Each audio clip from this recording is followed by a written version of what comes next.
The Huawei P30 Pro is just the latest in a long line of phones carrying the acclaimed cameras in a joint partnership with camera industry linchpin Leica. Being a photography nut myself, and remembering fondly my short time with the Huawei Mate 9, I couldn't pass up the opportunity to review the Huawei P30 Pro thanks to the awesome folks at Funkyshop.club. So today, I bring you my thoughts and impressions of the 4-camera periscope shooter itself. Let's get started. First up, I want to give a sponsored shout out to Funkyshop.club for sending us this P30 Pro for review. Funkyshop.club is your one-stop shop for importing devices that aren't available in your market. From the latest Huawei P30 Pro I have here, to devices from Samsung, Apple, Xiaomi, Black Shark, and OnePlus, you can import entire devices you can't normally access, or even just a particular variant, like, say, the dual SIM bootloader unlockable Galaxy S10. If you're interested, please check them out. They have outstanding customer service, incredibly fast shipping, and are all over just a great company to work with. Links are in the description. To start this review out, I want to go over everything I plan to do with this video, and more importantly, what I can't. Now, unfortunately, just due to the sheer complexity of the Huawei camera software, I can't do a deep dive into every single shooting mode that's available. Instead, I'm going to give you a quick rundown.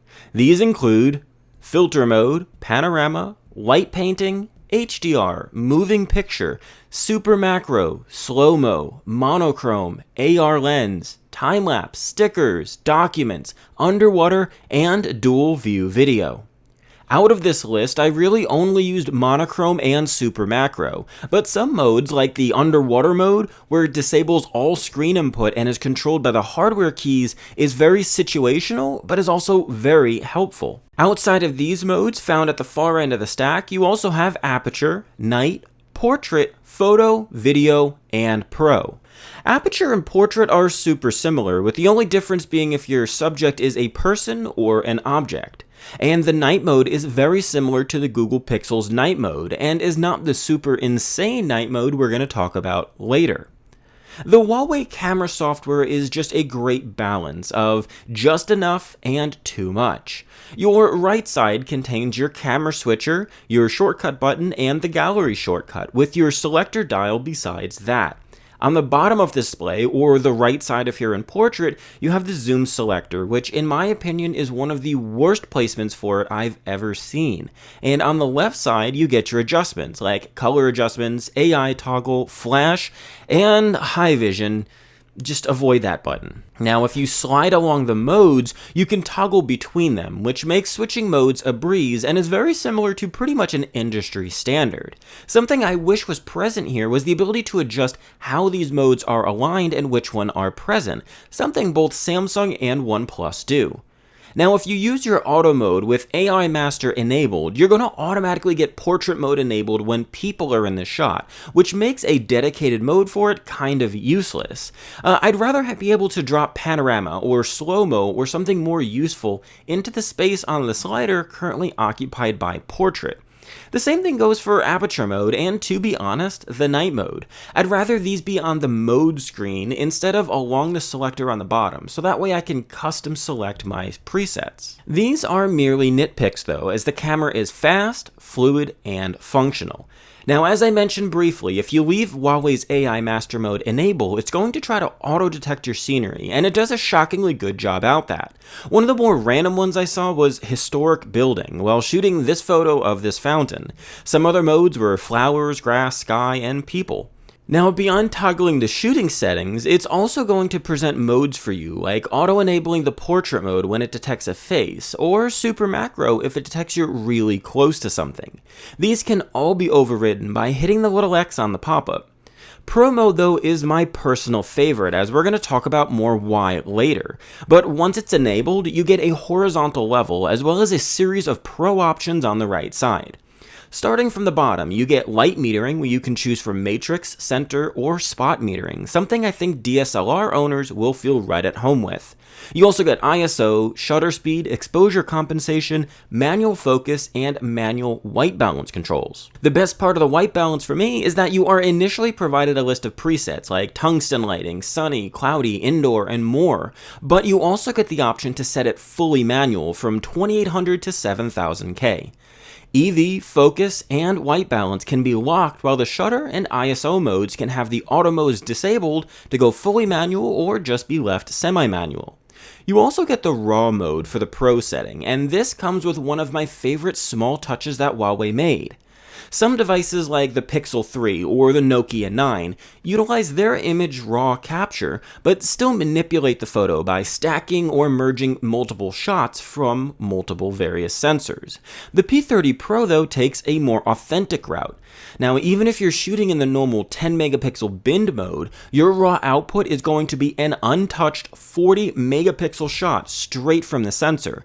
Now, just be careful though, this shot is an absolute unit in size, and my test shots have varied between 100 and 80 megabytes, and they can't be backed up to Google Photos due to their size, which, as an original quality user, I'm happy for this, since they're all dumped into a primary camera folder instead of a dedicated RAW folder that you can choose just not to have backed up. The video mode unfortunately doesn't have a Pro toggle and is actually pretty bare in its settings, but it does have some neat tricks.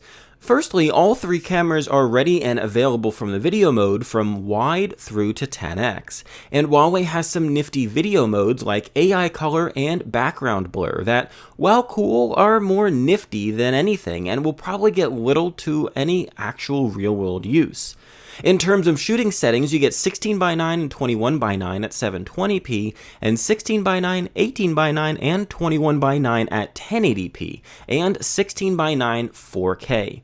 You also get three options for frame rates, from 30 FPS to 60 FPS, which is only available in 1080p or 720p modes, and you get an auto mode, which seems to be similar to Google's, where it's going to dynamically select your frame rate depending on your shooting situation.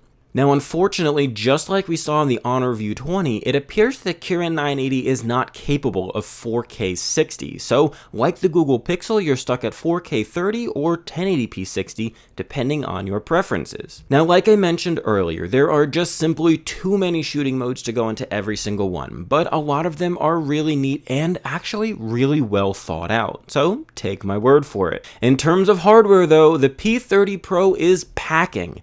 The primary sensor is a 1.6 aperture RYYB quad Bayer massive 1/1.7 inch 40 megapixel sensor that defaults to 10 megapixel binned images and is 27 millimeters wide and a 32 millimeter equivalent. It's a sweet spot. This camera features phase detect autofocus and optical image stabilization. Now, the second shooter on the back is an ultra-wide 20 megapixel f2.2 16mm ultra-wide sensor that is still the only ultra-wide sensor in the industry with autofocus. Phase detect autofocus at that. This enables the super macro mode, which is pretty awesome. The telephoto lens blows past 2x like most devices and goes right to 5 times optically at f3.4 with 135mm equivalent. And this sensor also has optical image stabilization and phase detect autofocus. Huawei also threw on a time-of-flight 3D depth mapping sensor because why not? Now, it's important to note here that unlike some competing devices, the Huawei P30 Pro is a true 5 times optical and 10 times hybrid off the primary sensor focal length. This is in contrast to others who base their zoom off the widest focal length, that of the ultra-wide sensor on the camera. Were the P30 Pro to do the same thing as well, you'd find 5 times being more like 8.4 times, and 10 times being 16.5. But you should be basing it off your standard focal length, which is exactly what Huawei did here. So in case you got lost somewhere, all 3 of the rear camera sensors have phase detect autofocus, and the telephoto and primary have optical image stabilization. It's absolutely insane what Huawei has done here. Expanding on the 5x shooter, I won't go into it too much, but basically, the sensor is actually mounted sideways, shooting at this side of the housing toward the volume rocker, and uses lenses to optically zoom before bouncing off a mirror and out the back of the camera. This is the same kind of a layout that DSLRs use for optical optical viewfinders, and to have this packed into a device this size is just crazy. Adding to the trippy feel, if you look into the periscope lens, you can actually see deeper than the phone is, and it's just a kind of a neat parallax effect. Around front, Huawei didn't think 68 megapixels on the rear was enough, and threw 32 megapixel f2.0 sensor on the front just for the heck of it, and to round out to a nice 100 megapixels of shooting potential on a smartphone. So, having a lot of power is one thing. Properly using it, though, is a totally different animal, and it is in this regard I am so happy to say that the Huawei P30 Pro not only holds its ground against the best in the business, but also adds a layer of versatility that nothing else on the market can match. So, aside from using it as my primary camera for a few weeks now, I took it out to a more scenic area downtown where the P30 Pro just crushed it. Here are the highs and the lows of the camera. Now, my unit is running the .153 update, and this update brought dual view video, but more importantly, fixes the camera's tendency to lean red heavy in video. In photos, it cleaned up a lot of the shooting scenarios and might have bumped up the AI auto saturation to be a little less realistic. The P30 Pro also loves to overexpose, but they have tapered that down with 153. It still occurs more than I would like to prefer though.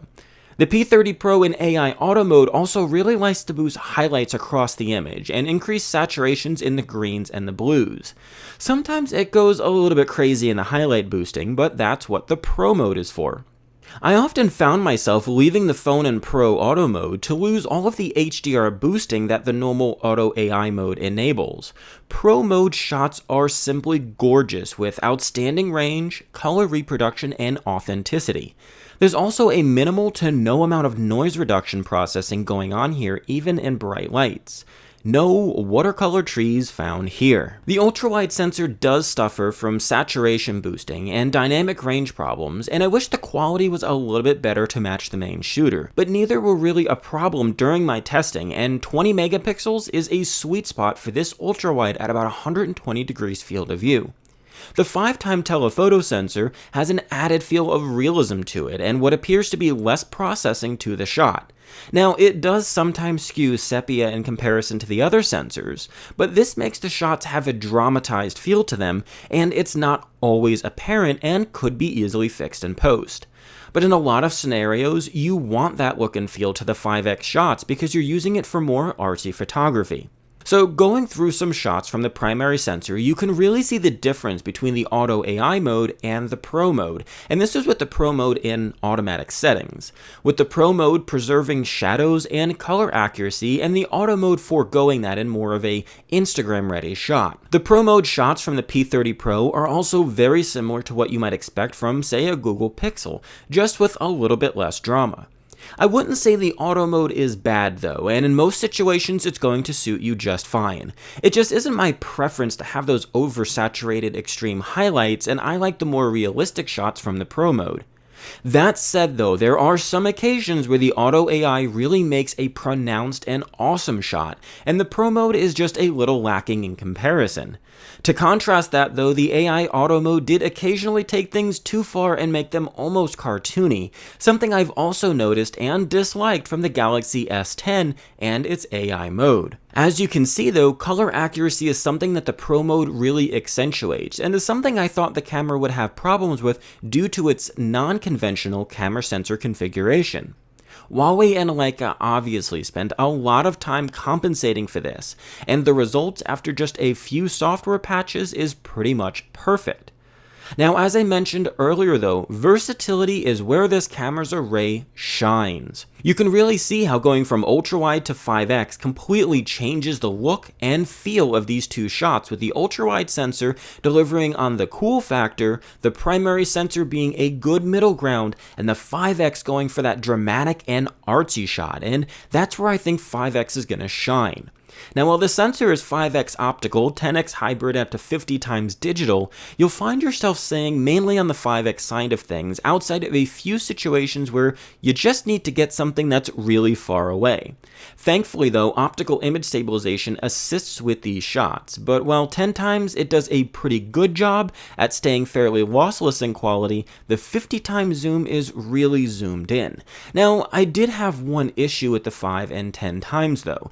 It appears in certain lighting scenarios the camera will actually default back to the 40 megapixel sensor, and this is actually very apparent in the shot. You can actually see when it's toggling this. I wasn't able to get this on video. It actually will adjust where your focal range is, so you're always kind of moving the camera up or down as it kind of toggles between cameras. There's no way at this time to actually lock it to being the 5-time camera or zoomed in on the 40 times. Now, I cannot say it enough.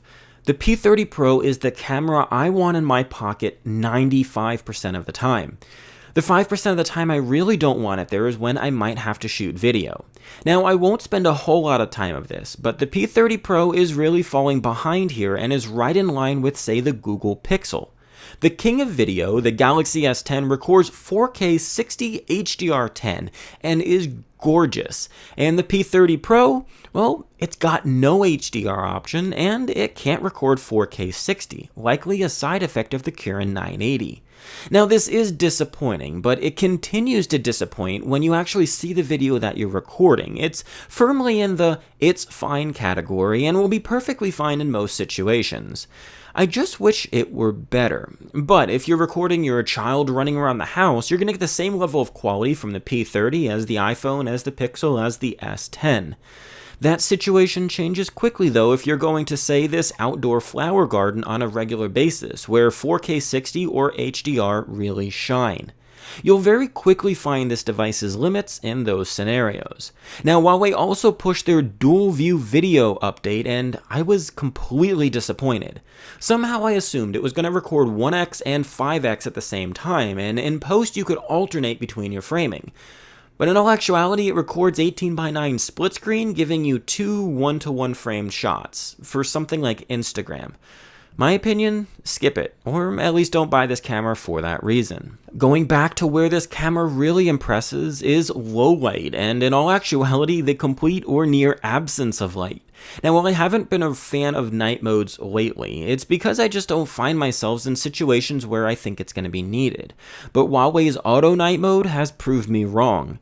You can shoot in near complete blackness, and you're going to get high enough clarity and quality to see most objects from the P30 Pro. It's simply magic and is absolutely a neat trick to show people. It also enhances normal nighttime shots, and the dedicated night mode does a better job at realism, but the auto night mode is just a cool, really neat feature. Now, in between lighting though, the P30 Pro does suffer from over-smoothing of fine details like the hair on my dog's face and my son's face, and it pretty much falls in line with other devices like the iPhone XS or the Galaxy S10, none of which are nearly as capable as the Google Pixel. So, I have tried to go over everything I could with the P30 Pro camera, and while I could never go over every single aspect of this phone, I really wanted to focus on the core essentials of the camera experience and how I use it in my day-to-day life. Despite having lackluster video in perfect situations, I was never overly disappointed in the video when I actually had to use it, so to me it's not a downside, although to some, I know it's a deal breaker. Inversely though, I know when I grab my P30 Pro, I'm getting the best and most versatile camera, hands down. I've taken my P30 Pro with me everywhere and shot in multiple different situations, and not once did I leave saying, man, I wish I had grabbed my Pixel or my iPhone, and that's saying a lot, because the core reason my S10 sits unused is for that reason. It's one thing to deliver highly accurate photos on a regular basis, but it's another thing to bring the top 3 camera sensors to bat every single time. When you use the camera on this thing, you know that if you need telephoto, you've got it. Ultra wide, you've got it. Or standard, you've got it. And you're getting the best hardware you can buy. And Huawei does a pretty darn good job making sure its software is up to task. Sure, it can overexpose sometimes, and the auto AI mode sometimes punches shadows and colors beyond what I feel is normal. But it's the camera phone I want in my pocket. And when I have so many good camera phones within my reach, that is the highest of praises. So that wraps up this very long review of the P30 Pro camera. I hope I was really able to portray what it's like to use this on a daily basis and really depend on it. There was a lot I wasn't able to discuss, so if you have a specific question, leave it in the comments and I'll do my best to answer it or provide more sample shots. As I mentioned earlier, thanks to Funkyshop.club for sending us this P30 Pro for review, and be sure to visit them for your next device purchase. Leave a like if you found this video helpful, subscribe if you aren't already, and turn on the notification bell to get push notifications of all our videos. For XDA TV, I'm Daniel Marchena, and I'll see you in the next one.